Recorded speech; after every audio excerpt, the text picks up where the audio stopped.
People have said they've never seen anything like's taken place over the last 4 days in terms of investment, in terms of the kind of money coming back into the United States. And all that money, the money is a nice word, but it's really jobs. We have jobs that are at a level that we very soon will not be able to, nobody can duplicate it. And people want to be our partner. They want to be investing in the United States. And they weren't doing that. They weren't happy with the United States for a pretty long period of time. So we've done something that I'm very proud of. And I think that's an accurate statement there on how proud it was. As President Trump got done and was wrapping up his trip, which ended today, as he's en route to, well, maybe a previously unannounced destination, but in my opinion, they're probably just coming back to the States. He delivered the news, pun intended, of an addition made to the family. And as all good things must come to an end, like this big business trip and diplomatic venture into the Middle East, President Trump would be pretty excited to be heading home because he's added another grandchild to the Trump family. His daughter, Tiffany, and her husband had their first this week, and while President Trump was abroad. And you know how much you could see the way he just lights up when he's with his grandchildren. I know he can't wait to get back to the United States and cuddle up to that big, beautiful baby in addition to the family. Check this out.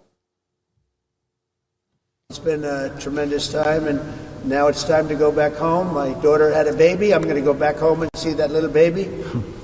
And then we get back to a lot of work. We'll see what happens with Russia and Ukraine. I think it's something that's just, you got to stop the killing. 5,000 people a week.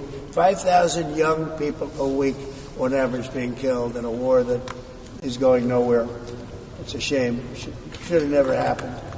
But we have other things to do also. Plus we have an Iran situation, which we're going to take care of. One way or the other, we're taking care of. It'll be taken care of 100%.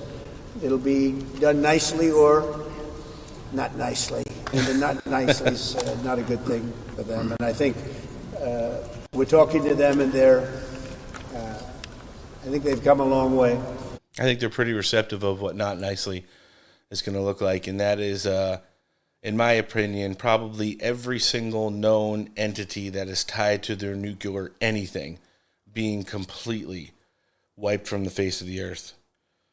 So again, masterful masterclass by the president, and boy, did those absolute winning take place throughout the course of the 4-day jaunt to the Middle East.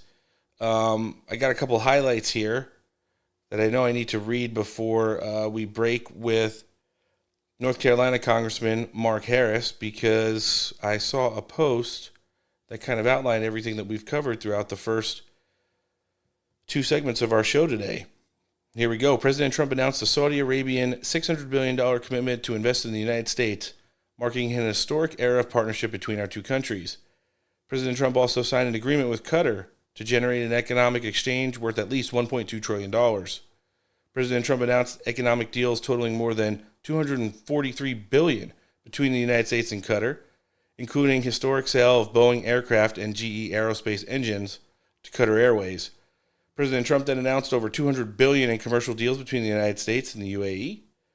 In total, and over the course of 4 days, President Trump has secured over $2 trillion in investments and agreements with these three Middle Eastern nations, paving the way for a more safe and prosperous future. That's from the press secretary, Caroline Levitt, great friend of the show here, that put that out so we could highlight everything that we've covered throughout the first edition of our show.